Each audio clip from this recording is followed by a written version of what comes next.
সাইয়েদনা লুকমান আল হাকিম কুৎসিত বর্ণের একজন মানুষ ছিলেন, খাটো একজন মানুষ ছিলেন। কোথায় থাকতেন? মিশর, সুদান, ইথিওপিয়া, যেটা আগের নাম ছিল হাবাসা, এই রিজিয়নে। কেউ কেউ বলেছেন মিশরের কোন একটা এলাকায়, কেউ সুদান, কেউ ইথিওপিয়া। তো রিজিয়নটা কাছাকাছি। কি করতেন? কোন কোন মুফাসসির বলেন তিনি দর্জি ছিলেন, দর্জি। কেউ কেউ বলেন তিনি ছিলেন কানা নাজ্জারান, নাজ্জার মানে কাঠমিস্ত্রি ছিলেন। আবার কোন কোন মুফাসসির বলেন তিনি ছিলেন রাইল গানাম, মেষ পালক। বেশিরভাগ তাফসিরে এসেছে তিনি মেষ পালক ছিলেন, ছাগল চড়াতেন, যেটা নবীদের পেশা ছিল, দায়িত্ব ছিল। ওনারা ছাগল চড়াতেন শুরুর দিকে। তো লোকমান হাকিম তিনিও ছাগল চড়াতেন এবং তিনি দাস ছিলেন, মুক্ত জীবন তার ছিল না। তিনি একজন মনিবের আন্ডারে তার ছাগলগুলো মরুভূমিতে যেয়ে কি করতেন? চড়াতেন। মজার ব্যাপার হচ্ছে, সারা দুপুর, সারা বিকেল, সারা দিন ছাগল চড়িয়ে আসার পরে লোকমান যখন বাসায় ফিরে আসতো, তখন এলাকার লোকজন সবাই লোকমানের কাছে জড়ো হতো, আর উনি তাদেরকে তার প্রজ্ঞা, তার বিজ্ঞচিত কথাগুলো শেয়ার করতেন, শোনাতেন, এগুলো বলতেন। এগুলো দেখে লোকমানের মালিক অবাক, কিরে আমার কাছে এলাকার কেউ আসে না, কিন্তু আমার দাস দেখতে কুৎসিত কালো, এই লোকমানের কাছে সবাই এসে ঘিরে থাকে, কি ওর কাছে কি পায়, কি আছে ওর কাছে? তো শ্রোতাদের কয়েকজনকে ডেকে বলল, ঘটনা কি? তোমরা সবাই লোকমান সন্ধ্যাবেলায় ফিরে আসলে তার পাশে জড়ো হও কেন, কি পাও?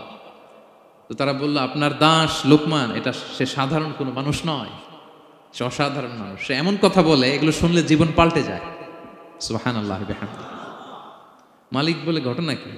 আমি ওর মালিক, কই কোনোদিন তো এরকম ওর সাথে কোনো কনভারসেশনে যাই নাই, কথা হয় নাই, আমি তো শুনি নাই, দেখি আজকে চেক করে দেখি কি ওর এত বিজ্ঞতা, এত জ্ঞান, এত প্রাজ্ঞতা কিসের দেখি। তো আজকে সন্ধ্যাবেলায় ফিরছে, উনি বলতেছি, ইয়া লোকমান ইযবাহ লানা শাতান, একটা ছাগল জবাই করো, ওয়া আখরিজ মিনহা আতিয়াবা মুদগাতাইন, এবার এই ছাগলের সবচেয়ে শ্রেষ্ঠ দুইটা অঙ্গ কেটে নিয়ে আসো, যাও।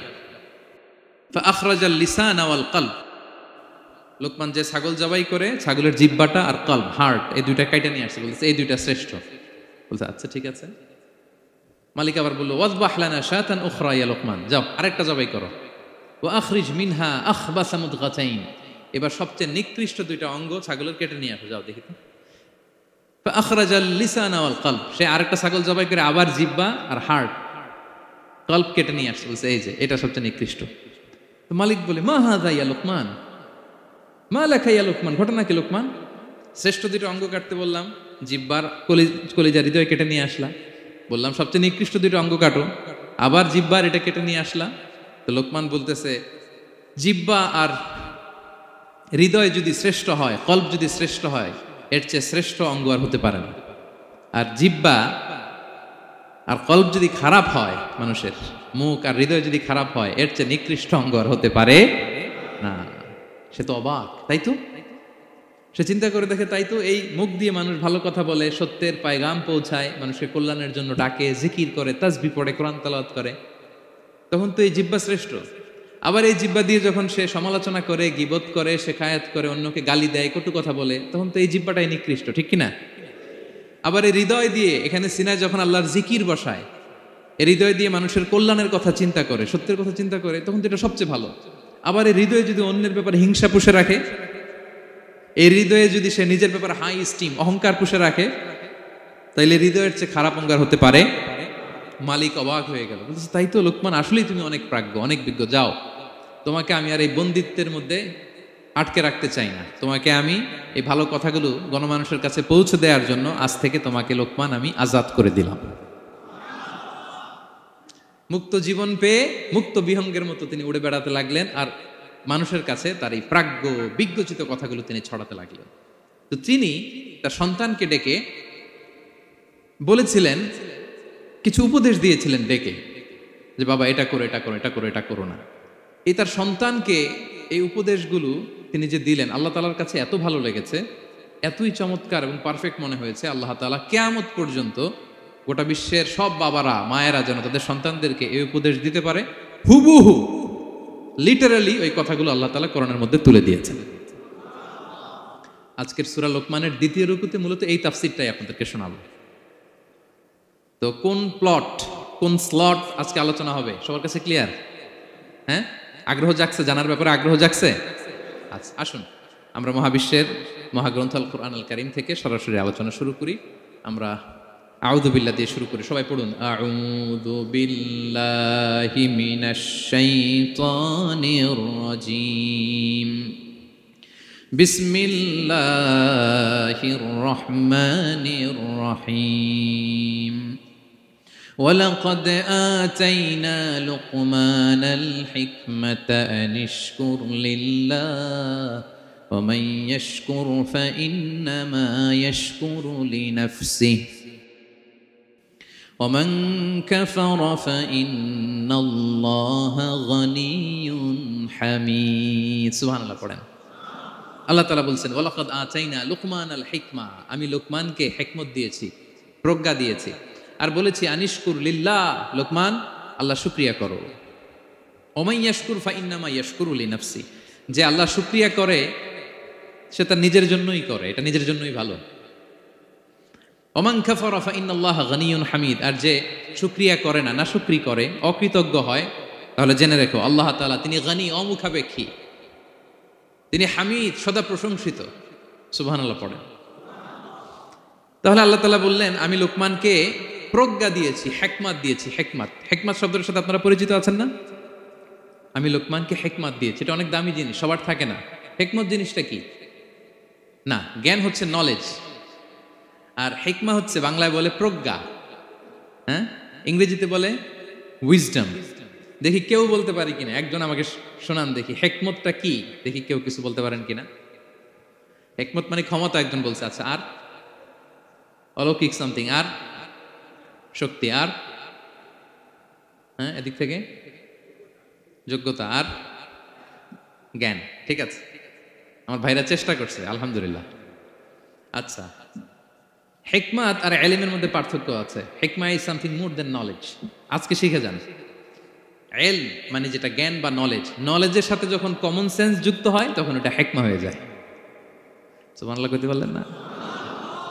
নলেজ, নলেজ আর common sense, I repeat, knowledge আর কমন সেন্স ইকুয়াল টু হিকমা বা উইজডম। শুধু জ্ঞান থাকলেই হয় না, জ্ঞানটা কিভাবে আপনি অ্যাপ্রোচ করবেন, প্রচার করবেন, প্রেজেন্টেশন করবেন, উপস্থাপন করবেন, এটা জানার দরকার আছে না নাই? অনেকের অনেক জ্ঞান আছে কিন্তু কিভাবে বলতে হয়, কতটুকু বলতে হয় এটা জানে না, তাই না? তাহলে জ্ঞানকে কাজে লাগানোর যে মেকানিজম, যে কর্মকৌশল, এটার নাম হিকমা। আল্লাহ বলেছেন হিকমতের সাথে দাওয়াত দাও। উদউ ইলা সাবিলি রাব্বিকা বিল হিকমা, হিকমতের সাথে দাওয়াত দাও। নামাজ পড়া ফরজ, সবাই জানি না আমরা, এটারে বলে ইলম। কিন্তু নামাজটা কিভাবে পড়তে হয়, রুকু কেমনে দিতে হয়, সেজদা কেমনে করতে হয়, সালাম ফিরায় কিভাবে এটা এক্সিট করতে হয়, এই পুরো মেকানিজমটা জানার নাম হিকমা। তাহলে knowledge plus common sense equal to হিকমা। জ্ঞান আর কমন সেন্স একসাথে যদি হয় এটা উইজডম বা প্রজ্ঞা হিসেবে রিফ্লেক্ট করে। বুঝতে পারছেন? আল্লাহ বললেন আমি লোকমানকে প্রজ্ঞা দিয়েছি। হ্যাঁ, ওমাই ইউতাল হিকমাতা ফাকাদ উতিয়া খায়রান কাসীরা, আর যাকে আমি প্রজ্ঞা দিয়েছি তাকে আমি অনেক কিছু দিয়েছি। সুবহানাল্লাহ পড়েন। আল্লাহ তাআলা যেন আমাদেরকে প্রজ্ঞা দিয়ে ধন্য করে, আমরাও যেন হিকমতের অধিকারী হতে পারি। আল্লাহ তুমি তৌফিক দান করো। তাই জন্য আল্লাহ বললেন ওয়ালাকাদ আতাইনা লুকমানাল হিকমাতা আনিশকুর লিল্লাহ ওয়া মান ইয়াশকুর ফাইন্নামা ইয়াশকুরু লিনাফসি। আমি লোকমানকে হিকমা দিয়েছি মানে প্রজ্ঞা দিয়েছি, আর বলেছি আমি আল্লাহর শুকরিয়া করো। যে শুকরিয়া করে সে তার নিজের জন্যই করে, যে কুফরি করে, অকৃতজ্ঞ হয়, জেনে রেখো আমি আল্লাহ গানিয়ুন হামিদ, আমি গানি, অমুখাপেক্ষী, হামিদ, সপ্রশংসিত। আল্লাহ লোকমানকে বললেন আনিশকুর লিল্লাহ, আল্লাহর জন্য শুকরিয়া করো। শুকরিয়া যে করে সে তার নিজের জন্যই করে, এখানে আল্লাহর কিছু হয় না। নাকি আমরা শুকরিয়া করলে আল্লাহর ক্ষমতা 1 ইঞ্চি বেড়ে যায়? আমরা গোটা বিশ্বের সবাই সিজদায় পড়ে থাকলে আল্লাহর ক্ষমতা একটু বেড়ে যাবে না? পারবে? আর আমরা সবাই যদি সবচাইতে পাপী হয়ে যাই আল্লাহর ক্ষমতা কমে যাবে না? কমবে? তাহলে লাভ লস আল্লাহর কিছু নাই, লাভ লস সব কাদের? আওয়াজ করে সবাই বলুন, লাভ লস কাদের?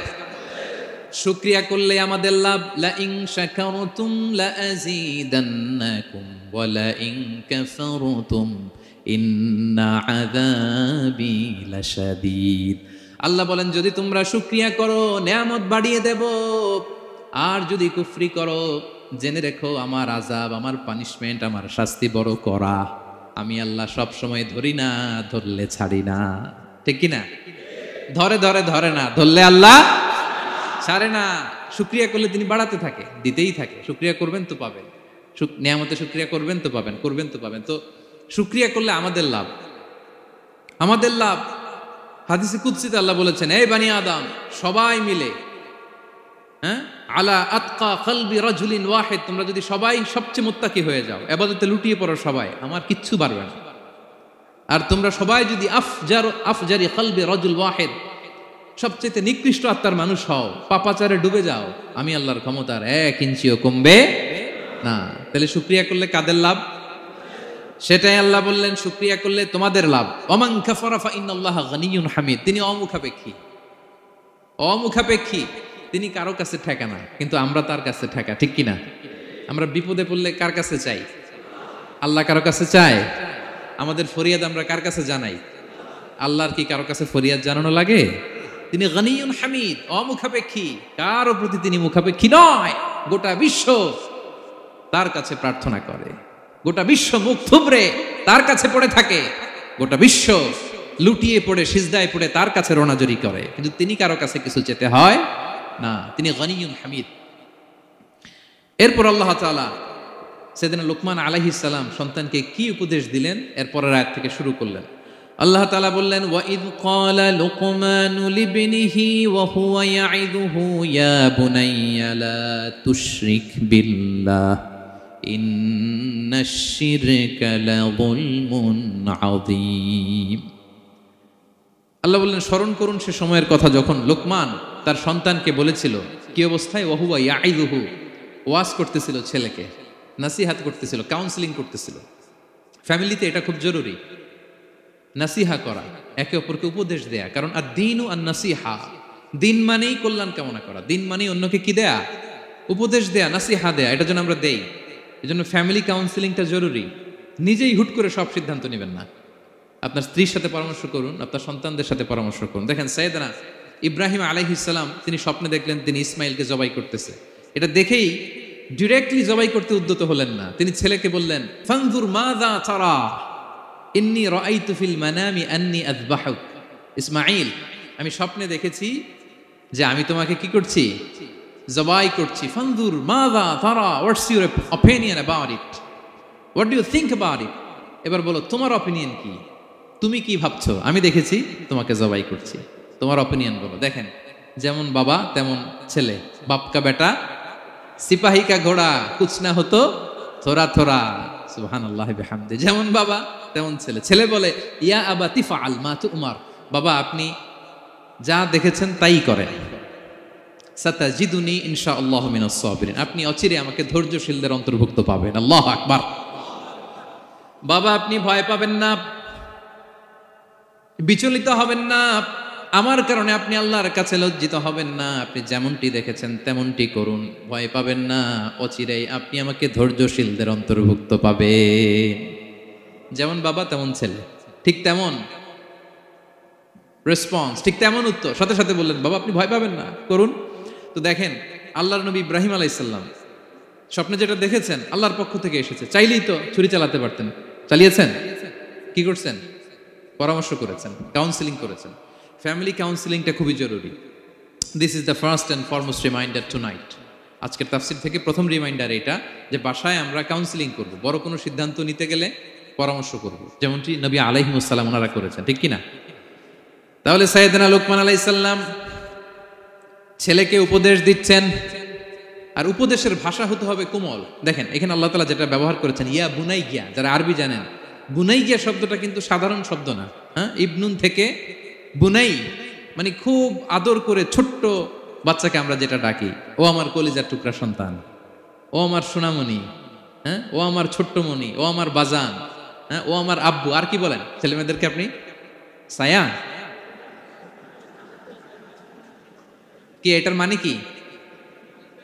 হ্যাঁ, ইংরেজিতে বললে ডার্লিং।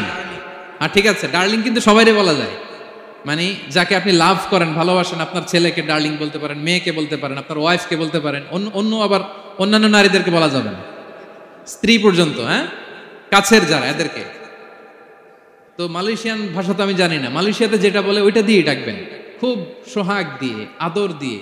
কারণ নাসিহাতের ভাষা খুব কোমল হতে হয়।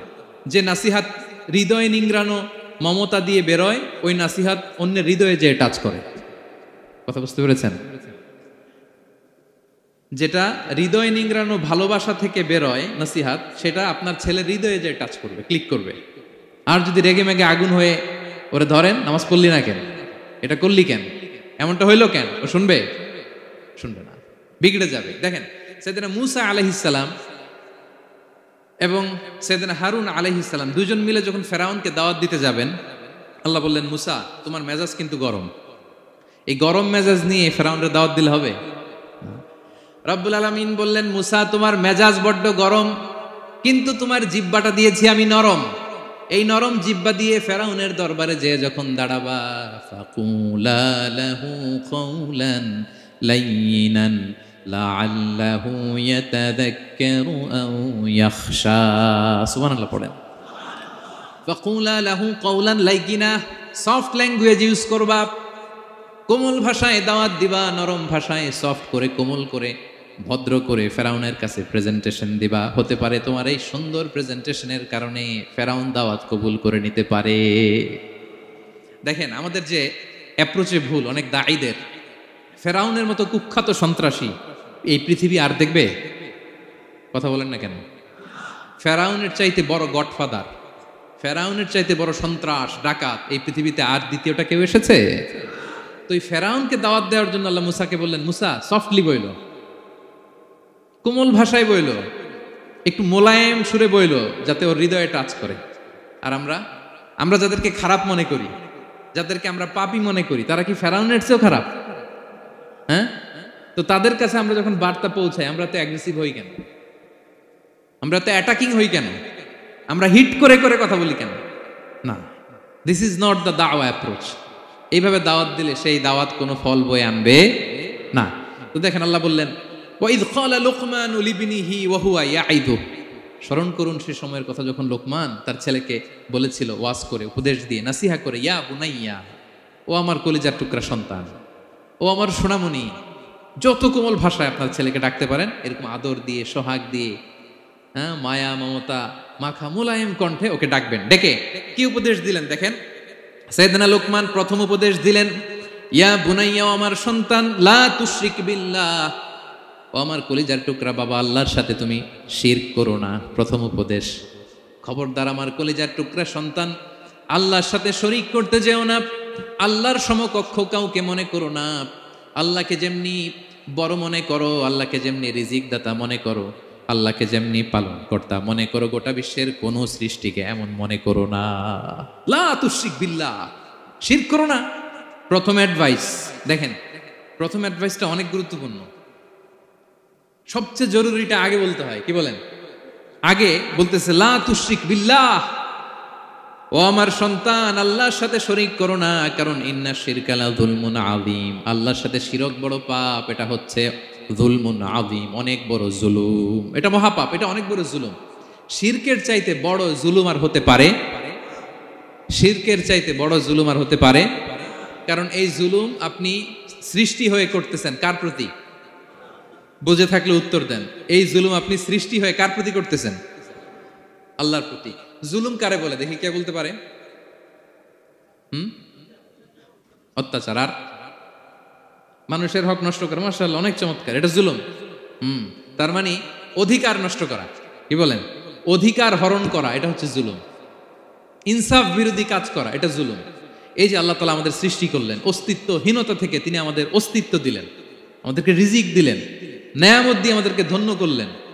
তো আল্লাহ তাআলার অধিকার ছিল না যে তাকেই আমি সেজদা দিব? এটা তার অধিকার। এটা কার রাইট? আমরা হিউম্যান রাইটস নিয়ে কথা বলি, অ্যানিমাল রাইটস নিয়ে কথা বলি, উইমেন রাইটস নিয়ে কথা বলি। ইবাদতের অধিকারী তিনি, এটা তার অধিকার। তার জন্য আমরা সিজদায় লুটিয়ে পড়বো। তো এই সিজদা আপনি ওদিকে না দিয়ে যদি মাজারে দেন, আল্লাহর অধিকার নষ্ট করছেন না?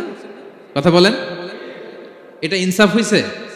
যিনি রিজিক দিল, যিনি সৃষ্টি করলো, যিনি নিয়ামত দিল, তার ইবাদত না করে আপনার মতো আরেকটা সৃষ্টির সামনে আপনি এরকম নমস্ত নমস্ত গান, এটা তার অধিকার হরণ হয়েছে না? এটা ইনসাফ বিরোধী হয়েছে না? এজন্য আল্লাহ বলেছেন ইন্না শিরকালা যুলমুন আযীম। শিরকে সবচেয়ে বড় জুলুম বলার কারণ কি? কারণ আপনি সৃষ্টি হয়ে স্রষ্টার উপর জুলুম করেছেন, এর চেয়ে বড় জুলুম আর হতে পারে। এজন্য সাইয়েদনা লুকমান আলাইহিস সালাম বললেন, ইয়া বুনাইয়া লা তুশরিক বিল্লাহ, ও আমার কলিজার টুকরা সন্তান, খবরদার খবরদার, কশিন কালে আল্লাহর সাথে শিরক করবে না। কারণ শিরক হলো সবচাইতে বড় জুলুম, সবচেয়ে বড় পাপ, সব পাপের বাপ, এর নাম হচ্ছে শিরক। এর চেয়ে বড় পাপ হতে পারে? পাপের জগতে যদি র্যাঙ্কিং করেন নাম্বার 1, সবাই সবাই নাম্বার 1। আল্লাহ সব মাফ করে দেয়, সব গুনাহ তিনি ক্ষমা করে দেয়, সব পাপকে তিনি চাইলেই মোচন করে দিতে পারেন, শুধুমাত্র কেবলমাত্র শিরকের গুনাহ ছাড়া। ঠিক কিনা? ইন্নাল্লাহা লা ইয়াগফিরু আন ইউশরাকা বিহি ওয়া ইয়াগফিরু মা দুনা যালিকা লিমান ইয়াশা। আল্লাহ তাআলা চাইলে সব গুনাহ তোমার ক্ষমা করে দিতে পারেন, কেবলমাত্র শিরকের গুনাহ ছাড়া। এটা ক্ষমা করে না, কারণ এইটা আল্লাহকে অপমান করার শামিল। ঠিক কিনা? আল্লাহর উদাহরণ বাদ দেই, আপনার বস যে আপনাকে খুব ভালোবাসে, যে আপনাকে স্যালারির বাইরেও আরো অনেক কন্ট্রিবিউশন করে, টাকা দেয়, আদর করে, এই সুবিধা দেয়, ওই সুবিধা দেয়, আপনি উনারে শ্রদ্ধা না দেখাইয়া এই শ্রদ্ধা আপনি অন্যদের দেখান, কিন্তু উনারে শ্রদ্ধা করেন না, উনি এটা মেনে নিবে? কথা বলেন।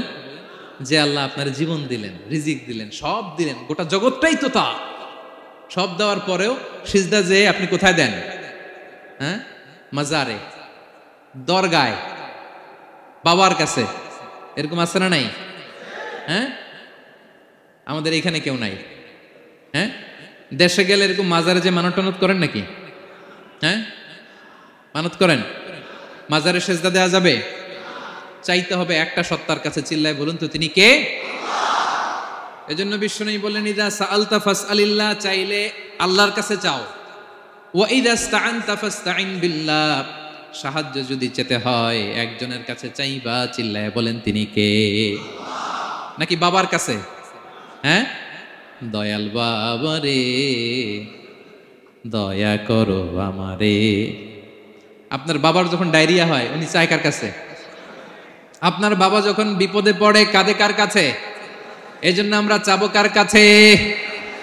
দয়াল আল্লাহ রে দয়া করো আমারে, এটা বলতে হবে। ঠিক কিনা? বলেন সবাই, দয়াল আল্লাহ রে দয়া করো আমারে। এজন্য এই জিনিসটা সাইয়েদনা লুকমান আলাইহিস সালাম প্রথমে ফোকাস করলেন, বললেন লা তুশরিক বিল্লাহ, ও আমার কলিজার টুকরা সন্তান, আল্লাহর সাথে শিরক করো না, খবরদার আল্লাহর সাথে কাউকে সমকক্ষ মনে করবা না। কারণ ইন্না শিরকা লা যুলমুন আযীম, শিরিক হলো সবচাইতে বড় পাপ, মহা জুলুম। এই জুলুম আল্লাহর প্রতি করা হয়। তাহলে প্রথম উপদেশটা বুঝতে পারছেন আমার প্রিয় ভাইয়েরা? আল্লাহর সাথে শিরক করা চলবে। চাইবো কার কাছে? সন্তান হয় না, কই চাবেন? নাকি মাজারে? মাজারে চাওয়া যাবে? বাবার কাছে চাওয়া যাবে? ছেলে সন্তান দেয় কে? মেয়ে দেয় কে? ছেলে মেয়ে দুটোই দেয় কে? ছেলেও দেয় না, আবার মেয়েও দেয় না। চিৎকার করে বলেন তো তিনি কে? আমরা তার কাছে চাইব। সব পরিস্থিতিতে আমরা একজনের কাছে চাইব, তিনি কে? আবার রব্বুল আলামিন বিশ্বনবীকে জানিয়ে দিলেন, ও নবী শোনো শোনো, তোমার আগে সব নবীকে আমি জানিয়ে দিয়েছি, লা ইন আশরাকতা লা ইয়াহবাতান্না আমালুকা ওয়া লা তাকুনান্না মিনাল খাসিরিন। তুমি যদি আল্লাহর সাথে কাউকে শিরক করে ফেলো, তোমার সব আমলগুলো বাতিল হয়ে যাবে, কিয়ামতের ময়দানে তুমি হবা খাসিরিন, ক্ষতিগ্রস্ত, কিছুই থাকবে না। কিয়ামতের ময়দানে তুমি হবা হাই হাই কোম্পানির ম্যানেজার। যদি শিরক করো তোমার আমল বাতিল, খবরদার কিয়ামতের দিন তুমি হাই হাই করবে, অভাগা দুর্ভাগা হয়ে উঠবে।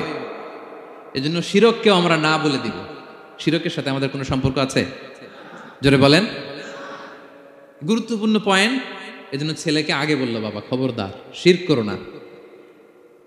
আবার হাদিসে কুদসিতে রব্বুল আলামিন বলেন, গোলাম কিয়ামতের কঠিন ময়দানে গোটা জমিন পরিমাণ গুনার বোঝা নিয়ে যদি তুমি আমি আল্লাহর দরবারে হাজির হয়ে যাও, আর ওই গুনার বোঝার মধ্যে যদি শিরকের গুনাহ না থাকে, আমি আল্লাহ গোটা জমিন পরিমাণ ক্ষমার বস্তা নিয়ে তোমার কাছে হাজির হয়ে যাব।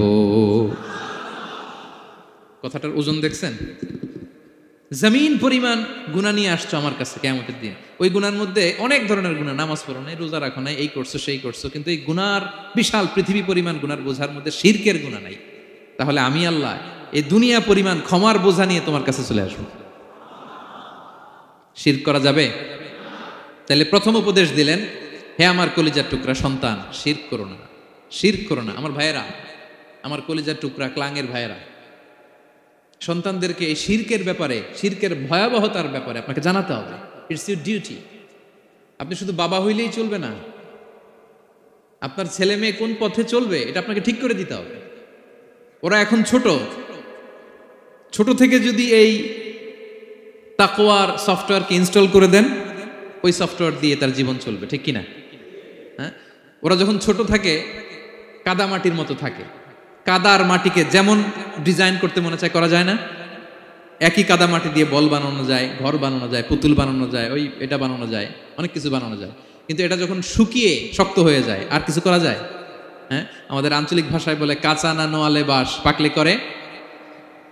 ছোটবেলা থেকেই now this is the high time, ওদেরকে এডুকেট করার এখন মোক্ষম সময়। এটা আপনার রেসপন্সিবিলিটি, বাবা হিসেবে করতেই হবে। নতুন প্রজন্মকে আমাদের বাঁচাতেই হবে, ঠিক কিনা? মানুষের পেট থেকে বেরোলেই কেউ মানুষ হয় না। গরুর পেট থেকে যেটা বেরোয় এটা গরু, ছাগলের পেট থেকে বেরোলেই ছাগল হয়ে যায়, হাতির পেট থেকে বেরোলেই হাতি হয়ে যায়। কিন্তু মানুষের পেট থেকে একটা কিছু বেরোলেই ওটা মানুষ হয়, ওটার মানুষ বানাতে হয়। কি করতে হয়? মানুষ বানাতে হয়। গরুকে কেউ কোনোদিন বলে না তুই গরুর মতন গরু হ। ছাগলরে কেউ কোনোদিন কইছে যে তুই ছাগলের মতো ছাগল হ। কিন্তু এই মানুষকেই বলা হয় তুমি মানুষের মতো মানুষ হও, মানুষের মতো মানুষ হও। মানুষের মতো মানুষের বড্ড অভাব, ঠিক কিনা? তো আমাদের ছেলেমেয়েরা মানুষের মতো মানুষ হোক, আমরা চাই কি চাই না?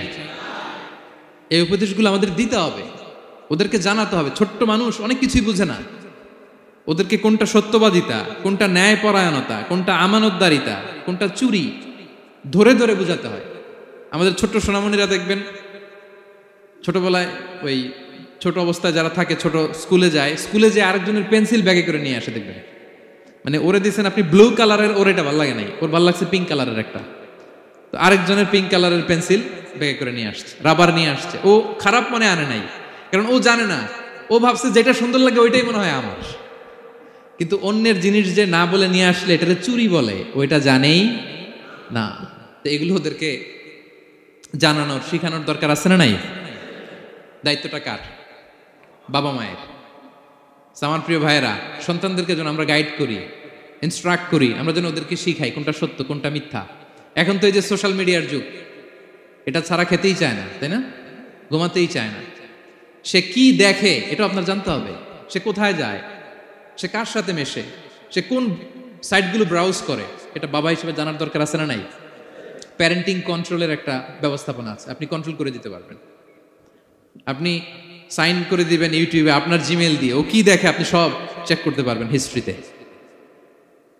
যুগ যেমন, ওই যুগের মেডিসিনও তেমন, ওইভাবে আপনাকে নিয়ন্ত্রণ করতে হবে। কারণ এই যুগে আমাদের তরুণ শিশু কিশোররা এত এত চ্যালেঞ্জের সম্মুখীন হচ্ছে যেটা আগে কখনো হয় নাই। The world is changing so fast, it's very difficult to handle our teenagers. ওদের প্রশ্ন শুনলে আপনি অবাক হয়ে যাবেন। আমি উত্তর দিতে পারি না মাঝে মাঝে, আমার ছোট মেয়ের অনেক প্রশ্নের উত্তর দিতে পারি না, মানে পারি, ও মানতে চায় না, আর্গুও করে, এমন এমন কথা বলে যেগুলো আমরা 10-15 বছর বয়সেও শিখি নাই। আজকে 5-6 বছরের ছোট বাচ্চা, ছেলে মেয়ে আপনাকে এমন প্রশ্ন করবে আপনি অবাক হয়ে যাবেন। এই জন্য ছোটবেলা থেকেই ওদের মন মস্তিষ্কের ভেতরে এই ইসলামের শিক্ষাটা ঢুকাই দিতে হবে। আমার ভাইয়েরা, ইসলাম সেটাই চায়। যে এইমাত্র জন্মগ্রহণ করছে যে বাচ্চাটা, নবজাতক, নিউ বর্ন বেবি, ওর আমল নামা শুরু হয়েছে? সবাই বলেন, এইমাত্র ভূমিষ্ঠ একটা বাচ্চার আমল নামা শুরু হয়েছে?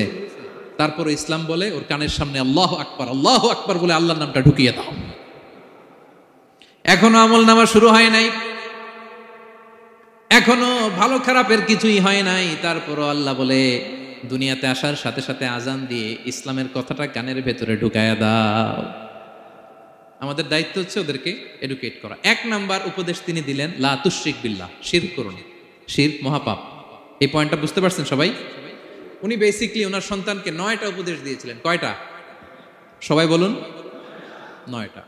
এরপর আল্লাহ তাআলা আরেকটা এক্সট্রা উপদেশ দিয়ে দিয়েছেন, 9 আর 1 মিলে তিলকা আশারাতুন কামিলা, একেবারে ফাইনাল, 10টা হয়ে গেছে, পরিপূর্ণ।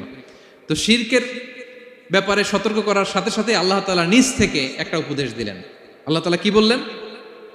রব্বুল আলামিন বললেন, ওয়াসাইনাল ইনসানা বিওয়ালিদাইহি হামালাতহু উম্মুহু ওয়াহানান আলা ওয়াহান ওয়া ফিসালুহু ফি আমাইনি আনিশকুর লি ওয়া লিওয়ালিদাইকা ইলাইয়াল মাসির। সুবহানাল্লাহ পড়ে। আল্লাহ বললেন, ওয়াসাইনাল ইনসানা বিওয়ালিদাইহি। শিরকের কথা যখন লোকমান সন্তানকে জানালো, এবার আমি আল্লাহ পৃথিবীর মানুষগুলোরে জানিয়ে দিলাম, খবরদার খবরদার, মা বাবার সাথে কখনো খারাপ আচরণ করো না। ওয়াসাইনাল ইনসান, মানুষকে আমি ওসিয়ত করলাম, রেকমেন্ড করলাম, ভার্ডিক্ট জারি করে দিলাম, বিওয়ালিদাই, মা বাবার ব্যাপারে তাদের সাথে সদাচরণ করবে। মা বাবার সাথে খারাপ আচরণ করা যাবে। জান্নাতে একটা দরজা আছে, নাম আল আব, বাবা, আর একটা আল উম, মা। যারা বাবা মার সাথে ভালো আচরণ করছে তারা ওইটা দিয়ে ঢুকবে। সুবহানাল্লাহ পড়ে। এক লোক বললেন, ইয়া রাসূলুল্লাহ, আমার মাকে কাঁধে করে কাবার চারদিকে ঘুরিয়েছি, তাওয়াফ করিয়েছি, প্রচন্ড রোদের মধ্যে আমার মাকে কাঁধে করে কাবার চারদিকে লাব্বাইক লাব্বাইক বলে অনেকবার ঘুরিয়েছি। ইয়া রাসূলুল্লাহ, আপনি আমাকে বলে দেন, ছোটবেলা যখন আমি আমার মায়ের বুকের দুধ খেয়েছি, ওই দুধের শোধটুকু আদায় হয়েছে কিনা? বিষ্ণুই বললেন, কি প্রশ্ন করলা তুমি? লাউ কাতাতা জিলদাক, তুমি যদি তোমার গায়ের চামড়া কেটে জুতা বানিয়ে দাও, চামড়াটা কেটে শুকিয়ে যদি জুতা বানিয়ে তোমার মায়ের পায়ের নিচে দিয়ে দাও, ছোটবেলায় মায়ের বুকের যে দুধ খেয়েছো, একটা দুধের 1 ঢোক দুধ খাওয়ার শোধ আদায় হবে না। 1 ঢোক যে দুধ খাইছো ওইটারই শোধ আদায় হবে। খবরদার খবরদার, বাবা মার ব্যাপারে সাবধান। বিশেষ করে মায়ের সাথে দুজনের কথাই আল্লাহ প্রথমে বললেন, এরপরে বললেন বিশেষ করে মায়ের সাথে, কারণ হামালাতহু উম্মুহু, বাবা তোমারে পেটে ধরে নাই, পেটে ধরেছে কে? ওয়াহানান আলা ওয়াহান, 10 মাস 10 দিন বোঝার পরের বোঝা, যন্ত্রণার পরে যন্ত্রণা বাবা সহ্য করে নাই, করেছে কে? এত বড় একটা পেট হয়ে গেছিল, জানেন তো? হ্যাঁ, আল্লাহ। এই পেটটা নিয়ে বারবার কিচেনে যাওয়া লাগছে, এটা নিয়ে টয়লেট করে, এটা নিয়ে গোসল করে, ঘুমাতে পারে না, শুইলে উঠতে পারে না, উঠলে বসতে পারে না। 1 দিন 2 দিন, 1 সপ্তাহ 2 সপ্তাহ, 10 মাস 10 দিন আমার মাকে এই কষ্ট দিয়েছি। মায়ের কলিজার মাঝখানে লাথি মেরে দুনিয়াতে এসেছে। এরপরে আল্লাহ বললেন, ওয়া ফিসালুহু ফি আমাইন, এখানেই শেষ নয়, দুধ ছাড়াতে লেগেছে 2 বছর। কয় বছর? ওগো মা, তুমি এই ধরনের শ্রেষ্ঠ নেয়ামত, তোমারই পদ তলে রয়েছে জান্নাত। ওগো মা, তুমি এই ধরনের শ্রেষ্ঠ নেয়ামত, তোমারই পদ তলে রয়েছে জান্নাত। ঠিক কিনা? দেখেন আল্লাহ মর্যাদা কোথায় বাড়ালো। আমাদের দুনিয়ার পুরুষ মানুষদের পায়ের নিচে থাকে জুতা, জুতার নিচে বালু, কার্পেট কিংবা ফ্লোর। আর আল্লাহ বলে, দুনিয়ার এক একটা মায়ের পায়ের নিচে আমি জান্নাত দিয়ে রেখেছি। এই পৃথিবীটারে 100 বার বিক্রি করলে জান্নাতের একটা চেয়ারের দাম হবে?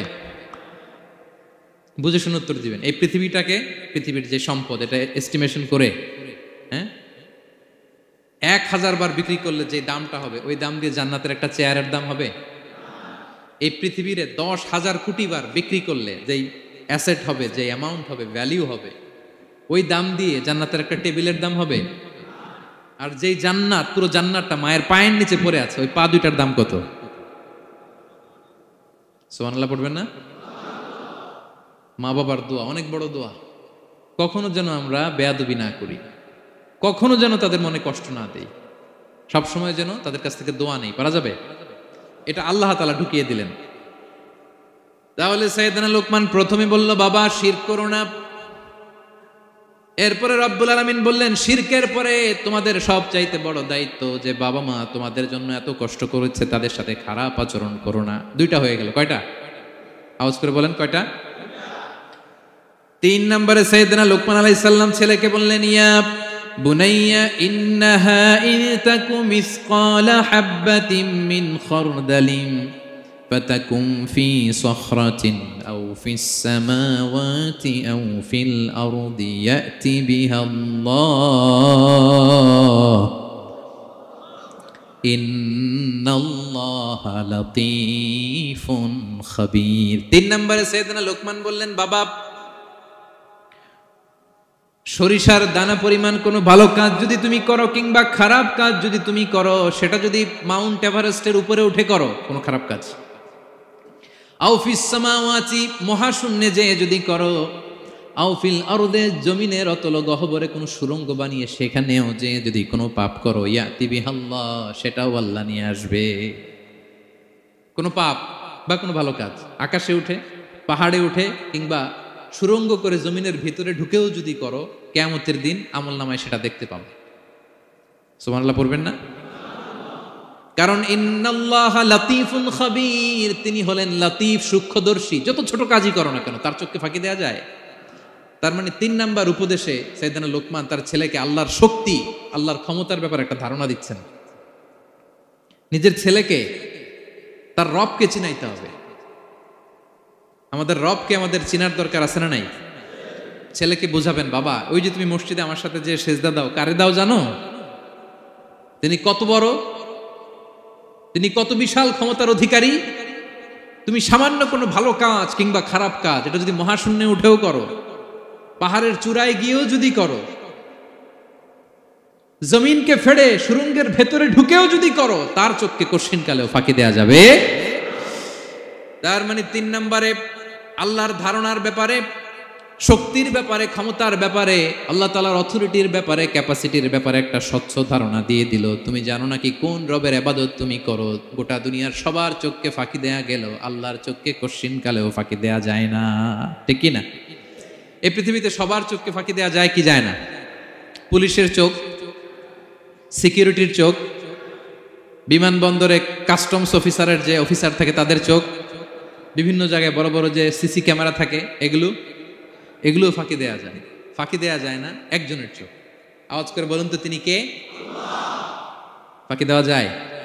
আচ্ছা বলেন, এই ছোটবেলা থেকেই এই সেন্সেশন, এই অনুভূতি যদি, এই অনুভূতির সফটওয়্যার যদি আপনার ছেলের মাথায় ঢুকায় দেন, এই ছেলে কোনোদিন দুর্নীতি করবে? খাদ্যে ভেজাল দিবে? মাছে ফরমালিন দিবে? প্রতিবেশীকে কষ্ট দিবে? অনিয়ম করবে? অন্যের অধিকার হরণ করবে না। এজন্য ছোটবেলা থেকেই তার রবকে চিনায় দিতে হবে, রবকে চিনায় দিতে হবে। 3 নম্বরে ছেলেকে তিনি বললেন, বাবা, অতি ক্ষুদ্র ভালো কাজ কিংবা খারাপ কাজ যেখানেই করো না কেন, কিয়ামতের দিন সেটা তুমি দেখবা। তার মানে তখন থেকে সে বুঝবে, আমি যাই করি না কেন, ভালো করলে এটার একটা প্রতিদান, একটা রিওয়ার্ড আমি পাবো, ঠিক না? আর খারাপ যদি করি, এটার শাস্তি আমাকে ভোগ করতেই হবে। আল্লাহর সুপ্রিম কোর্টের কাঠগড়ায় আমাকে দাঁড়াতেই হবে। নিক্তি পাল্লা, মাওয়াজিন আল কিসত, ন্যায়ের মানদণ্ড আল্লাহ সেদিন স্থাপন করবেন। আমরা যেটা মিজানের পাল্লা বলি, এটা মূলত ন্যায়ের মানদণ্ড। সামান্য ক্ষুদ্রাতি ক্ষুদ্র জিনিস দিলেও ওইখানে টের পাওয়া যায়। সুবহানাল্লাহ পড়েন। আচ্ছা, আমরা যে চাল কিনি, ডাল কিনি, ধরেন 10 কেজি চালের একটা বস্তা কিনছি, দেখবেন যে অনেক সময় মাপটা একুরেট হয় না। 10 কেজির চেয়ে হয়তো একটু বেশি অথবা হয়তো একটু কম, এরকম হয় না অনেক সময়? 5 কেজি কিনছেন এক দোকান থেকে, আরেক জায়গায় যে ভালোভাবে মাপ দিয়ে দেখবেন যে একটু বেশি হয়েছে অথবা একটু কম হয়েছে, ঠিক কিনা?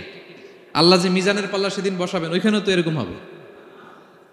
হ্যাঁ, কেমন হবে? فَمَن يَعْمَلْ مِثْقَالَ ذَرَّةٍ خَيْرًا يَرَهُ পড়ুন, وَمَن يَعْمَلْ مِثْقَالَ ذَرَّةٍ شَرًّا يَرَهُ। ক্ষুদ্রাতি ক্ষুদ্র জাররা তথা অনুপরিমাণ ভালো যদি করো, সেটাও সেদিন নিক্তি পাল্লায়, মিজানের দাড়ি পাল্লায় দেখতে পাবা। ক্ষুদ্রাতি ক্ষুদ্র খারাপও যদি করো, সেদিনও মিজানের পাল্লায় সেটা তুলে দিবে কে? জাররা মানে খুবই ক্ষুদ্র। কতটুকু ক্ষুদ্র আমি উদাহরণ দিয়ে বুঝাই। শীতের সকালে টিনের ঘরে যারা কোনোদিন থেকেছেন, এখানে তো শীত নাই, মালয়েশিয়াতে সারা বছর গরম। শীতের সিজনের কথা মনে আছে তো আপনাদের? না মালয়েশিয়ায় থাইকা সব ভুলে গেছেন? শীতকাল শীতকাল মনে আছে? হ্যাঁ, শীতের সকালে টিনের ঘরে যদি কখনো থাকেন, দেখবেন যে টিনের ঘরে ছিদ্র থাকে, ওই ছিদ্র দিয়ে সূর্যের আলো ঢুকে, রশ্মি। মনে পড়ছে? শীতের সকাল, টিনের ছিদ্র দিয়ে দেখবেন চিকন একটা সূর্যের রশ্মি ঢুকছে। ওটার কাছে গেলে দেখা যায় সামান্য ধুলাবালি, কেমন যেন ডাস্ট উড়ে এটার মধ্যে। অন্যদিকে কিন্তু দেখা যায় না, এদিকে নাই, কিন্তু ওই ছিদ্রটার কাছে গেলে দেখা যায় আলো যেদিক থেকে পড়ছে নিচ পর্যন্ত পুরোটার মধ্যে ধূলিকণা। আসলে ধূলিকণা কি শুধু এদিকেই না, পুরা ঘরেই আছে, ওইদিকে আলো পড়ছে, ওইটা দেখা যায়। ওই যে ছোট্ট সূর্য রশ্মির মধ্যে কাছে গেলে যে ছোট্ট ছোট্ট ধূলিকণা দেখা যায়, ওইটার নাম হচ্ছে যাররা। যাররা ফামাইয়া আমাল মিসকালা যাররাতিন খাইরা ইয়ারা। এই ধূলিকণার ডাস্টের যাররা পরিমাণ ভালো করলে সেটাও দেখতে পাবা, আবার যাররা পরিমাণ খারাপ করলে সেদিন কিয়ামতের ময়দানে মিজানের পাল্লায় সেটাও দেখতে পাওয়া। পড়েন সুবহানাল্লাহ। তার মানে 3 নম্বরে ছেলেকে আল্লাহর শক্তি আর সম্ভাবনা সম্পর্কে সতর্ক করলেন, জানান দিয়ে বললেন, বাবা যেটাই করো না কেন সবার চোখকে ফাঁকি দেওয়া যায় না, একজনের চোখ, তিনি কে? কয়টা গেল উপদেশ? সবাই বলুন তো কয়টা? 3টা। 4 নম্বরে লোকমান আলাইহিস সালাম বললেন, ইয়া বুনাইয়া আকিমিস সালাহ, ও আমার সন্তান, 4 নম্বরে উপদেশ হলো তোমাকে নামাজ কায়েম করতে হবে। নামাজ, সবার আগে নামাজ। কাজকে বলে দাও আমার নামাজ আছে, নামাজকে বলো না কাজ আছে, ঠিক কি না? সালাত কায়েম করো, সালাতে কায়েম করো, হবে জান্নাতি তুমি, হবে জান্নাতি তুমি, দিবে কাল হাসরে শীতল ছায়া আরশে আজিম, রব্বিয়াল আলা রব্বিয়াল আযীম, রব্বিয়াল আলা রব্বিয়াল আযীম। সুবহানাল্লাহ পড়েন। 4 নম্বরে আকিমিস সালাহ, ও আমার কলিজার টুকরা সন্তান, নামাজ কায়েম করো। নামাজ, নামাজ কিয়ামতের ময়দানে সর্বপ্রথম যে জিনিসটার হিসেব আল্লাহ চাইবেন, ওটা কি? সবাই বলেন একসাথে, সেটা কি? বিশ্বনবী ইন্তেকালের আগে বললেন, আস-সালাত আস-সালাত ওয়া মা মালাকাত আইমানুকুম, ও আমার উম্মতেরা নামাজ, নামাজ। বিশ্বনবীর রূহ বের হয়ে যাবে, মালাকুল মাউত চলে আসলো, এখনই রূহ মুবারক কবজ করে নিয়ে যাবে। অন্তিম মুহূর্তে গোটা উম্মার জন্য বিশ্বনবী যে মেসেজটা ড্রপ দিয়ে গেলেন, সেটার নাম হলো নামাজ। সালাত আস-সালাত, উম্মতেরা নামাজ নষ্ট করো না, নামাজ নষ্ট করো না। আউয়ালু মা ইউহাসাবু বিহিল আবদু ইয়াউমাল কিয়ামাতি আস-সালাত। কিয়ামতের ময়দানে সর্বপ্রথম আল্লাহ যে জিনিসটার হিসাব চাইবেন, সেটা কি? ফা ইন সলুহাত সলুহা সাইরু আমালি, এটা যদি ঠিক হয়ে যায় পুরো আমলনামা ঠিক হয়ে যাবে। ওয়া ইন ফাসাদাত ফাসাদা সাইরু আমালি, নামাজের হিসাব দিতে যেয়ে যদি আপনার গন্ডগোল লেগে যায়, আপনার পুরো আমলনামাটারে গন্ডগোল করে দিবে কে? এজন্য সবার আগে সালাত। ছেলেকে বোঝাবেন, বাবা নামাজ কায়েম করো, তার মানে একা একা পড়ো না, জামাতে পড়ো। নামাজ পড়া আর কায়েম করায় পার্থক্য আছে। একা একা পড়া যায়, কিন্তু একা একা কায়েম করা যায়? বলেন। তার মানে বাবা একা একা নামাজ পড়ো না, জামাতে পড়ো। বিকেল বেলায় তোমার বন্ধুকে নিয়ে খেলার মাঠে যখন ক্রিকেট খেলতে খেলতে মাগরিবের সময় হয়ে যায়, একা একাই মসজিদে যাবা না, তোমার বন্ধুরেও নিয়ে যাবা। একা একা জান্নাতে গেলে মজা আছে, সবাই মিলে একসাথে গেলে কেমন হয়? হ্যাঁ, সবাই মিলে একসাথে জান্নাতে যাওয়া লাগবে না? তার মানে ছেলেরে বোঝালেন, বাবা একা একা নয়, সবাইকে নিয়ে নামাজ পড়ো বাপ, জামাতে পড়ো বাপ, গোটা সমাজটারে মুসল্লি সমাজ বানাবা। এটার নাম হচ্ছে ইকামাতুস সালাহ। ছেলেকে বললেন, আকিমিস সালাহ, ও আমার কলিজার টুকরা বাজান, নামাজ কায়েম করো। বিষ্ণু ঈসা ইসলাম বললেন, মুরু সুবিয়ানাকুম বিস-সালাতি ওয়া হুম আবনাউ 7 সিনিন, তোমাদের ছেলে মেয়েদের বয়স যখন 7 হয় তখন থেকে নামাজের আদেশ করো। ওয়াদরিবুহুম আলাইহা, আর তাদেরকে শাসন করো। ওয়াদরিবুর অনেক অর্থ হতে পারে, শাসন করো, একটু রূঢ় আচরণ করো, প্রয়োজনে মৃদু প্রহার করো। যখন তাদের বয়স হয়ে যায় 10, বয়স হয়ে যায় 10 কিংবা তার উপরে, আমাদের ছেলে মেয়ে আছে বয়স, দেখি কয়জন আছে দিকে 10 বছরের। হ্যাঁ দেখছেন, কঠোর হইতে হবে আপনাদের, যদি নামাজ না পড়ে হাত নামান। 7 পর্যন্ত নিয়ে যাবেন সাথে করে। বয়স যখন 7 হয়, বারবার যখন সালাতের কথা বলবেন, সাথে করে নিয়ে দাঁড়াবেন। জুমার দিন মসজিদে নিয়ে যাবেন, মাঝে মাঝে নামাজে নিয়ে যাবেন। 7, 8, নয়, এই 3 বছরের ট্রেনিং এ 10 বছর তো এমনি পাক্কা নামাজি হয়ে যাবে, ঠিক কিনা? নাকি বলবেন হুজুর আমি তো পড়ি না, আমারই তো খবর নাই। হ্যাঁ, ছেলেরা যে বলবো বাবা নামাজ কায়েম কর, এর আগে কিন্তু নিজের মুসল্লি হইতে হবে। এটা বুঝতে পারতেছেন তো? হ্যাঁ, ছেলেকে বলতে হইলে আগে নিজের মুসল্লি হইতে হবে। নামাজের ব্যাপারে নো কনসিডারেশন, কোনো ছাড় নাই। সালাত আপনাকে পড়তেই হবে যে কোনো পরিস্থিতিতে। এজন্য 7 বছর বয়স থেকে বিশ্বনবী ওয়ার্নিং দিতে বলেছেন, 10 বছর বয়স হলে প্রয়োজনে রূঢ় আচরণ করো, শাসন করো, প্রয়োজনে মৃদু প্রহার করো। খবরদার, খবরদার। একসাথে মাঝে মাঝে নিজেরাও ঘরে পড়বেন। মসজিদে তো যাবেনই, বাইরে বৃষ্টি, যেতে পারছেন না, নিজেই ইমাম হয়ে দাঁড়ায় যান। আপনার ছেলে 2 জন আপনার পিছনে দাঁড়াবে, আপনার স্ত্রী আর মেয়েরা তার পরের কাতারে দাঁড়াবে। হ্যাঁ, নারী পুরুষ একই কাতারে দাঁড়াতে পারে না। অথবা আপনার ছেলেটার ইমাম বানায় দেন, ও নামাজ পড়াইতেছে, আপনারা পড়তেছেন, ভালো লাগবে না? A family that prays together stays together, ইংরেজিতে একটা কথা বলে, a family that prays together stays together. যে ফ্যামিলি একসাথে নামাজ পড়ে, এই ফ্যামিলি একসাথে টিকে থাকে শান্তিতে অনেক দিন, ঠিক কিনা? এজন্য ঘরে মাঝে মাঝে জামাতে নামাজ পড়বেন, ঘরটারে বরকত দিয়ে পূর্ণ করে দিবে কে? এজন্য সাইয়েদনা লোকমান বললেন আকিমিস সালাহ, আমার কলিজার টুকরা সন্তান, নামাজ নষ্ট করো না, নামাজ নষ্ট করো না। অনেক ফ্যামিলি আছে, অনেক ফ্যামিলি নিজেও নামাজি, ছেলে মেয়েদেরকেও নামাজের কথা বলে, পড়ায়, জোহর পড়তে দেয়, আসর পড়তে দেয়, মাগরিব পড়তে দেয়, এশা পড়তে দেয়, ফজর পড়তে দেয় না। ফজর নিয়ে টেনশন নাই, কেন? বলতেছে ঘুমায় হুজুর। কি করে? আমার কলিজার টুকরা সন্তান ঘুমায় হুজুর, কাঁচা ঘুম কেমনে ভাঙাই?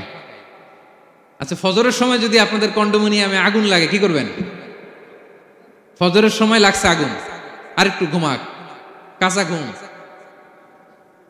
হ্যাঁ, বলবেন বলবেন, কথা বুঝে নাই বোধহয়। যে বাবা মারা মনে করে সকালে কিভাবে ডাকি, করতে চায় না হুজুর, কাঁচা ঘুম, কষ্ট হয়ে যায়। ফজরের সময় যদি আগুন লেগে যায় আপনার ঘরে কি করবেন? আরেকটু ঘুমাক, কাঁচা ঘুম। দুনিয়ার আগুন থেকে নিজের সন্তানকে বাঁচানোর জন্য যেমনি ডেকে উঠান, দুনিয়ার আগুন থেকে রক্ষা করার জন্য যেমনি ডাকেন, উঠায় নিয়ে আসেন, জাহান্নামের কঠিন আগুন থেকে বাঁচানোর জন্য ফজরের সময়ও ডাকার দরকার আছে না নাই? দুনিয়ার আগুনের চেয়ে কমপক্ষে 70 গুণ বেশি তেজওয়ালা। হ্যাঁ, বিষ্ণু বলেন নারুকুম তুকিদুন, যে আগুন দিয়ে কিচেনে রান্না করো, জাহান্নামের আগুন কিন্তু এই আগুন নয়। জাহান্নামের আগুন দুনিয়ার আগুনের চাইতে কমপক্ষে 70 গুণ বেশি তেজওয়ালা। তাহলে ফজরের সময় ডাকবেন তো ছেলে মেয়েকে? হ্যাঁ, নিজেও পড়বেন, ছেলে মেয়েদেরকেও ডাকবেন। আকিমিস সালাহ। 4 নম্বরে বললেন বাবা নামাজ কায়েম করো, নামাজ ছেড়ে দিও না। 5 নম্বরে বললেন ওয়া'মুর বিল মা'রুফ, ভালো কাজের আদেশ করো। 6 নম্বরে বললেন ওয়ানহা আনিল মুনকার, খারাপ কাজ থেকে নিষেধ করো। দেখেন কি বাবা ছিল সাইয়েদনা লোকমান। ছেলেরা বললেন, নামাজ পড়ার পরে বললেন ওয়া'মুর বিল মা'রুফ, ভালো কাজের আদেশ করবা, ভালো কাজের আদেশ করো। ওয়ানহা আনিল মুনকার, মন্দ কাজ থেকে নিষেধ করো। আমরা অনেকে নিজেরাই ভালো করি, নিজেরাই ভালো কাজ করি, অন্যদেরকে বলি না, এরকম আছে না নাই? সমাজে পাপ হলে, অন্যায় হলে আমরা কথা বলতে চাই না, এরকম আছে না নাই? নিজেই নামাজ পড়বে, চোখ বন্ধ করে তাসবিহ পড়তে থাকে, কিন্তু মুসলিম উম্মার উপর কারবালা হয়ে যাচ্ছে, তার কোনো টেন নাই, এরকম আছে না নাই? গোটা বিশ্বে মুসলমানদের উপর দিয়ে কি যাচ্ছে, সমাজে কি চলছে তার কোনো আন্দাজ নাই, খোঁজ খবর নাই, শুধু নিজেই জিকির করে, এরকম আছে না নাই? না, আযাব আসলে, গজব আসলে শুধু এই কাফির মুশরিকদেরই মারে না, মুমিনদেরও মারে, ঠিক কিনা? আল্লাহ বলে ওই আযাবকে ভয় করো, ওয়াত্তাকু ফিতনাতাল লা তুসিবান্নাল্লাযীনা যালামু মিনকুম খাসসা, ওই আযাবকে ভয় করো, এই শাস্তিকে ভয় করো, যে শাস্তি যখন আমি পাঠাই ওই শাস্তি দিয়ে শুধু জালেমদেরকে মারি না, আলেমদেরকেও মারি, ঠিক কিনা? কারণ তুমি আলেম হয়ে বসেছিলে কেন? তুমি সমাজকে বাঁচাও নাই কেন? শুধরে দাও নাই কেন? শুদ্ধাচারের অভিযানে তুমি নামো নাই কেন, ঠিক কিনা? তুমি একা একা জিকির করে তোমার আল্লাহর ওলি হইতে বলছে কে? গোটা সমাজকে তোমার বাঁচাতে হবে। একটা জাহাজ 2 তলা, আপনি আছেন 2য় তলায়, নিচতলায় একদল লোক জাহাজের তলা ছিদ্র করতেছে। জাহাজের তলায় ছিদ্র করলে কি ঢুকে? তা আপনি যদি বলেন ওরা নিচে আছে ছিদ্র করতেছে, ওরা করুক, আমি থামাবো কেন? আমার তো দোষ নাই, আমি তো ছিদ্র করি নাই। ছিদ্র করছে কারা? ওরা। পানি ঢুকলে ওরা মরবে, আমি তো বেঁচে যাবো। বাঁচবে? কারণ সে তো জাহাজের ভিতরেই। আপনি যে যদি এই পাগলগুলারে না থামান, ওরা তো মরবেই, আপনিও শেষ। চিল্লায় বলেন ঠিক কিনা? এজন্য সমাজে যখন পাপ হয়, অন্যায় হয়, দেখা মাত্রই আপনাকে থামাতে হবে। তা না হলে এই পাপের কারণে, অন্যায়ের কারণে আযাব আর গজব যখন আসবে, পাপীরাই মরবে না, আপনিও মরবেন। ঠিক কিনা? মুসা আলাইহিস সালামের পায়ের মধ্যে একবার একটা লাল পিঁপড়া কামড় দিছে। এই সাইজের যে লাল পিঁপড়াগুলো কামড় দিলে খুব আরাম লাগে না? কেমন লাগে? হ্যাঁ, খুব ব্যথা করে, প্রচন্ড ব্যথা করে। তো মুসা আলাইহিস সালামের মেজাজ কি নরম না গরম? খুব তাড়াতাড়ি রেগে যেতেন। এক এক নবীর এক এক অ্যাট্রিবিউটস ছিল, হ্যাঁ, এক এক বৈশিষ্ট্য ছিল। উনি অনেক রেগে যেতেন। উনি থাপ্পড় মেরে একবার ফেরাউনের বাবুর্চিকে দুনিয়া থেকে শেষ, এক থাপ্পড়, এত শক্তি। সেই বুখারীতে এসেছে মালাকুল মাউতকে মারছিলেন একটা। ওই যে ছোটবেলা থেকে মারার অভ্যাস, ছোটবেলায় কার গালে দিছিল জানে না বোধহয়? ফেরাউন। অন্যায় দেখলেই ছোটবেলায় ফেরাউনের গালে দিছে একটা, বড় হয়ে ফেরাউনের বাবুর্চির একটা, এরপরে মালাকুল মাউতকেও একটা। এর কারণ মালাকুল মাউত আবার মালাকুল মাউতের মতো আসেনি, মানুষের আকৃতিতে এসেছিল। তো পারমিশন না নিয়ে ঢুকছে। উনি ভাবছে এমনি মানুষ, কিরে পারমিশন নিলি না কেন? তো মুসা আলাইহিস সালামের পায়ের মধ্যে লাল পোকা, লাল পিঁপড়া কামড় দিছে, প্রচন্ড ব্যথা পাইতেছে আর ডলতেছে আর রেগে গেছে। রেগে তাকায় দেখে দিকে লাল পিঁপড়ার বাসা, যে পা দিয়ে ডলে সবগুলোর মেরে ফেলছে। তো ঘটনাটা ছিল মুসা আলাইহিস সালাম আল্লাহকে জিজ্ঞেস করছিলেন এই ঘটনাটা আল্লাহ কেন ঘটাইছে। আল্লাহকে জিজ্ঞেস করছিলেন, আল্লাহ আযাব যখন কোনো এলাকায় পাঠান তখন তো শুধু জালিমরাই মরে না, ভালো লোকগুলাও তো মারা যায়, তো এই আযাবে ভালো লোকগুলা কেন মরে? আল্লাহ উত্তর দেয় নাই, এই ঘটনা ঘটাই দিছে। পিঁপড়া যখন কামড় দিছে রেগে সবগুলোর মেরে ফেলছে। আল্লাহ বলে, মুসা কামড় দিছিল কয়টা? কয় আল্লাহ একটা। তো ওগুলোর মার লাগে অ্যাকশনে যখন যায়, এত কিছু দেখে অ্যাকশন নেওয়া যায় না। এজন্য আল্লাহ বলেন, ওয়াত্তাকু ফিতনাতাল লা তুসিবান্নাল্লাযীনা যালামু মিনকুম খাসসা। ওই ফিতনাকে মানে ওই আযাবকে ভয় করো, যে আযাব যখন আসবে শুধু খারাপ লোকগুলার উপরে আসবে না, ভালো লোকগুলাও বাঁচতে পারবে। কারণ ভালো মানুষরা আশেপাশের লোকদেরকে ভালো বানায় নাই কেন? একা নামাজ পড়েছো কেন? নামাজের দাওয়াত দাও নাই কেন? নিজে হালাল খাইছো, সমাজটারে হালাল দিয়ে বিনির্মাণ করো নাই কেন? এজন্য আযাব আসলে শুধু জালেমদের উপরে আসে না, আলেমদের উপরে আসে। খবরদার। এজন্য ছেলেরে বললেন, বাবা শুধু নামাজ পড়লেই হবে না, ওয়া'মুর বিল মা'রুফ, ভালো কাজের আদেশ করবা, ওয়ানহা আনিল মুনকার, খারাপ কাজ থেকে নিষেধ করবা। এটা আসলে দায়িত্ব হচ্ছে সরকার প্রধানের। যারা ক্ষমতার চেয়ারে বসে তাদেরকে আল্লাহ 4 দফা মূলনীতি দিয়েছেন। আল্লাযীনা মাক্কান্নাহুম ফিল আরদি আকামুস সালাতা ওয়া আতাউয যাকাতা ওয়া আমারু বিল মা'রুফি ওয়া নাহাউ আনিল মুনকার ওয়ালিল্লাহি আকিবাতুল উমুর। আল্লাহ বলেন, যাদেরকে আমি ক্ষমতার চেয়ারে বসাই 4টা দায়িত্ব তাদেরকে দেই। তাদের প্রধান কাজ নামাজ কায়েম করবে, সমাজে যাকাত আদায় করবে, ভালো কাজের আদেশ করবে, তারপরে মন্দ কাজের নিষেধ করবে। ক্ষমতার চেয়ার যারা পায় তাদের জন্য মূলনীতি এটা। তো এরা তো করে না, আমাদের কি করতে হবে? ঠিক কিনা? ভালো কাজের আদেশ করতে হবে, মন্দ কাজের নিষেধ করতে। বিষ্ণু ইসলাম বললেন, মান রাআ মিনকুম মুনকারা, চোখ দিয়ে যে সমাজে খারাপ দেখে, ফালিয়ুগাইয়িরহু বিয়াদিহি, সেজন্য হাত দিয়ে ঠেকিয়ে দেয়। হাত দিয়ে। ফাইন লাম ইয়াস্তাতি' ফাবিলিসানি, হাত দিয়ে না পারলে মুখ দিয়ে। কারণ আপনার অনেক সময় এরকম পরিস্থিতি নাও হতে পারে যে আপনার এত পাওয়ার নাই যে আপনি হাত দিয়ে থামাই দিবেন, এরকম হয় না? অক্ষম, আমি পারি না। তখন মুখ দিয়ে কিভাবে পরিবর্তন করবেন বলেন, নাসিহা করেন, কাউন্সিলিং করেন, জনমত গড়ে তোলেন। ফাইন লাম ইয়াস্তাতি' ফাবিকলবিহি, হাত দিয়েও থামাতে পারলেন না, মুখ দিয়েও প্রতিবাদ করতে পারলেন না, বিশ্বনবী বললেন অন্তত অন্তর দিয়ে সেটাকে ঘৃণা করবা। অন্তর দিয়ে ঘৃণা করো, অন্তর দিয়ে এটাকে পরিবর্তন করে দেওয়ার প্ল্যান করো, হৃদয়ে হৃদয়ে। ওয়াযালিকা আদাফুল ঈমান, এটা হচ্ছে ঈমানের সর্বনিম্ন স্তর। এর নিচেও যদি যান, মানে আপনার দিলেও লাগে না, বিষ্ণু বলে তাহলে তোমার অন্তরে ঈমানের ছিটে ফোটা নাই। চিল্লা এখন ঠিক কিনা? এজন্য ভালো কাজের আদেশ করো, মন্দ কাজের নিষেধ করো। নামাজের পরপর সাইয়েদনা লোকমান বললেন, বাবা নিজেই ভালো করো না, সমাজে ভালো ছড়িয়ে দাও। ছড়াই দিতে হবে, ভালোকে ছড়াই দিতে হয়, সঙ্গবদ্ধ জীবন যাপন করতে হয়, আপনাকে দাঁড়াতে হবে, আপনাকে হিম্মত করতে হবে। হিম্মতটাই হচ্ছে ইসমুল আযম, ইসমুল্লাহিল আযম। ইসমে আযম মানে আল্লাহর এমন একটা নাম যেটা দিয়ে দোয়া করলে আল্লাহ কবুল করে। এটা কি? কেউ বলে ইয়া হাইয়ু ইয়া কাইয়ুম, কেউ বলে ইয়া রহমান ইয়া রাহিম। অনেক মুফাসসিরিন, অনেক মুহাদ্দিসিন এক একটা বলছে যে এইটা হতে পারে, এটা হতে পারে। অনেকে বলছে হিম্মতটাই হচ্ছে ইসমে আযম। তুমি হিম্মত করে আল্লাহর কাছে চাও, গোটা দুনিয়া পাল্টে যাও, ঠিক কি না? এজন্য সমাজের পরিবর্তনের জন্য আপনাকে আগে আসার দরকার আছে না নাই? ছেলেকে দেখেন, সুবহানাল্লাহি বিহামদি, কিভাবে ছেলেরে গড়ে তুলতে হয়।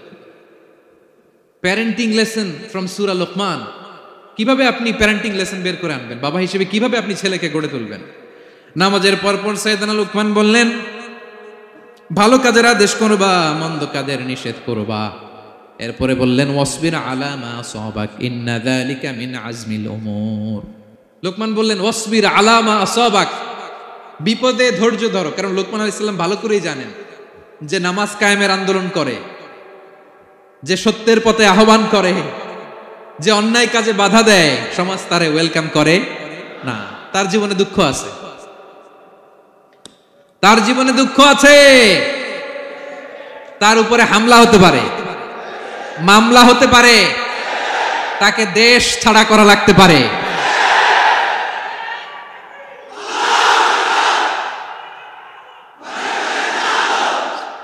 ওয়াসবির আলা মা আসাবাক, বাবা খুব ভালো করেই জানে বিপদ নেমে আসতে পারে।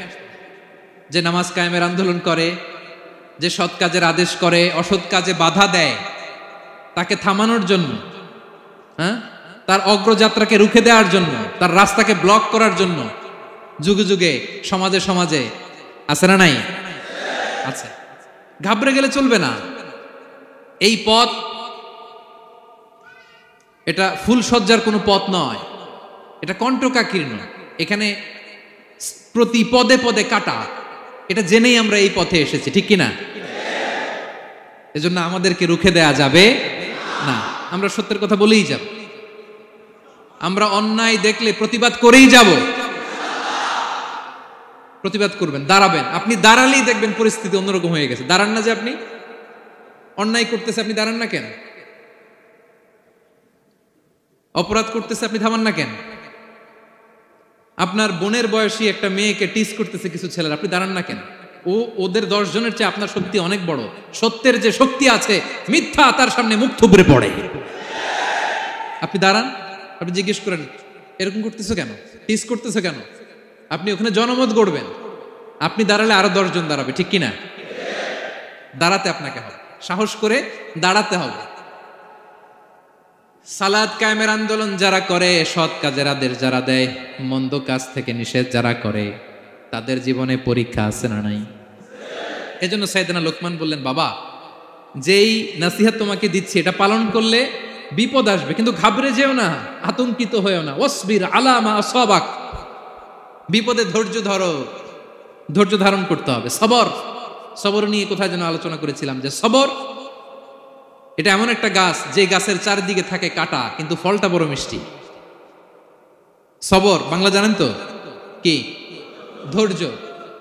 ধৈর্য এমন একটা গাছ যে গাছের চারিদিকে কাটা, কিন্তু ফলটা মিষ্টি, সুস্বাদু। এই সুস্বাদু ফল খেতে হলে এই কাটাগুলো সহ্য করতে হবে। ধৈর্য। ছোট্ট ছেলে মেয়েদেরকে ননির পুতুল করে গড়ে তুলবেন না, খবরদার। ওদেরকে কষ্ট সহিষ্ণু করে গড়ে তুলবেন। আপনি থাকতেই কষ্ট করা শিখান, তার জীবনটা স্মুথ হবে, তার ক্যারিয়ারটা ব্রাইট হবে, তার ভবিষ্যৎটা সুন্দর হবে। ছেলেমেয়েরা কিছু চাইলেই সাথে সাথে দিবেন না। অনেক বাবা মা আছে এত আদর করে, এত বেশি আহ্লাদ করে, যা চায় তাই দেয়, পরে হিতে বিপরীত হয়, ঠিক কিনা? ছেলে মেয়েকে অভাব শেখান, ছেলে মেয়েকে কষ্ট শেখান, ওদেরকে সংগ্রাম শেখান, প্রতিকূল পরিবেশে কি করে টিকে থাকতে হয় এটার সবক শেখান। সেদিন লোকমান তাই করলেন, ছেলের সবর শিখাইলেন যে বাবা ধৈর্য ধারণ করো, আতঙ্কিত হবা না। জীবন এটা সহজ নয়, জীবন চলার পথ সহজ নয়, এটাকে সহজ করে নিতে হয়। কখনো সবর করে, কখনো ক্ষমা করে, কখনো অন্যকে ইগনোর করে, কখনো দোয়া করে, কখনো আল্লাহর উপর তাওয়াক্কুল করে, ঠিক কিনা? ছেলে মেয়েকে আদর করে বোঝাবেন, বাবা এখন তুমি বাবার হোটেলে খাও, মায়ের হোটেলে ঘুমাও, সারা জীবন এমন চলবে না। দুনিয়াটা বড্ড কঠিন, এখানে কেউ কাউরে জায়গা করে দেয় না, নিজের জায়গা নিজেরই করে নিতে হয়, ঠিক কিনা? ছোটবেলা থেকেই তাকে দৃঢ় মনোবলের করে তুলতে হবে যে বাবা দুনিয়াটা এত সহজ নয়, এটা সহজ করে নিতে হয়। This is the life hacks. এই লাইফ হ্যাকগুলো আপনি শেখাবেন, লাইফ লেসনগুলো শেখাবেন। ধৈর্য ধরো, সৎ কাজের আদেশ দাও, মন্দ কাজের নিষেধ করো। এগুলো করতে গেলে একটু বাধা বিপত্তি আসবে, কিন্তু শেষ হাসিটা তুমিই হাসবে, ঠিক কিনা?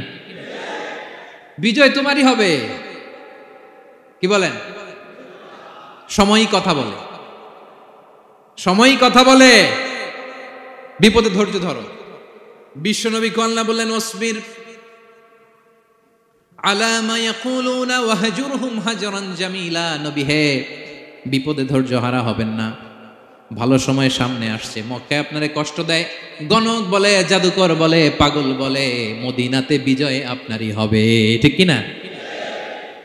ছেলে মেয়ে যেন আশাবাদী হয়ে গড়ে ওঠে, হোপফুল, আতঙ্কিত যেন না হয়। কষ্ট শিখান, ধৈর্য শিখান। আচ্ছা, গেল। এরপর তিনি বললেন ওয়ালা তুসাইর খাদ্দাকা লিন্নাস। ও আমার কলিজার টুকরা সন্তান, ওয়ালা তুসাইর খাদ্দাকা লিন্নাস, অহংকার করে মানুষ থেকে মুখ ফিরিয়ে নিও না। ছেলেরে এবার সোশ্যাল বানানোর চেষ্টা করতেছেন, হ্যাঁ? ওয়ালা তুসাইর খাদ্দাকা লিন্নাস। দেখেন, একটার পর একটা। প্রথমে স্রষ্টারে চিনাইলেন, তাই না? এরপরে স্রষ্টার ক্ষমতা সম্পর্কে শিখাইলেন, এরপরে আধ্যাত্মিকতা শিখাইলেন, এরপরে ইবাদত কি সেটা জানালেন, এরপরে তিনি সোশ্যাল এঙ্গেজমেন্ট কিভাবে করবেন, সোশ্যাল রিফর্ম কিভাবে করবেন শিখালেন। এবার মানুষের সাথে কিভাবে মিশতে হয় সেটা শিখাচ্ছেন। মানে পিপল ওরিয়েন্টেড হও। ওয়ালা তুসাইর খাদ্দাকা লিন্নাস, অহংকার করে মানুষের থেকে মুখ ফিরিয়ে নিও না, মুখ ছিটকাবে না। মানুষকে সম্মান করো, মানুষের সাথে মেশো, বি পিপল ওরিয়েন্টেড। আমাদের অনেক ছেলে মেয়েরা মানুষের সাথে মিশতে পারে না। দোষ কার? বাবা মায়ের, শেখায় না। একটা সময় আমাদের মনে আছে, ছোটবেলায় মেহমান আসলে আমরা এত খুশি হইতাম, কি বলেন? মেহমানের কাছে যাইতাম, সূরা শোনাইতাম, কবিতা শোনাতাম, এটা খেলতাম, ওইটা করতাম, যাওয়ার সময় আমাদেরকে টাকা দিয়ে যেত, হায় রে খুশি। এখন দেখবেন টেনে হিসেবে মেহমানের সামনে আনা যায় না। এরকম আছে না নাই? অনেক ফ্যামিলিতে এরকম আছে যে তারা সারাদিন ডিভাইস নিয়ে, এই ডিভাইস আসক্তি এত মারাত্মক পর্যায়ে পৌঁছেছে যে তারা মানুষের সাথে মিশতে পারে না। এই পাবলিক ওরিয়েন্টেশনটা অনেকের নাই, পিপল ওরিয়েন্টেশন নাই। অনেক ছোট বাচ্চা, মেহমান আসছে, তুমি একটু আসো, সালাম দাও, বসো, আসতে চায় না, বসতে চায় না, কারণ ওরা শিখানো হয় না। সারাদিন দিয়ে রাখছে কি হাতে? মোবাইল।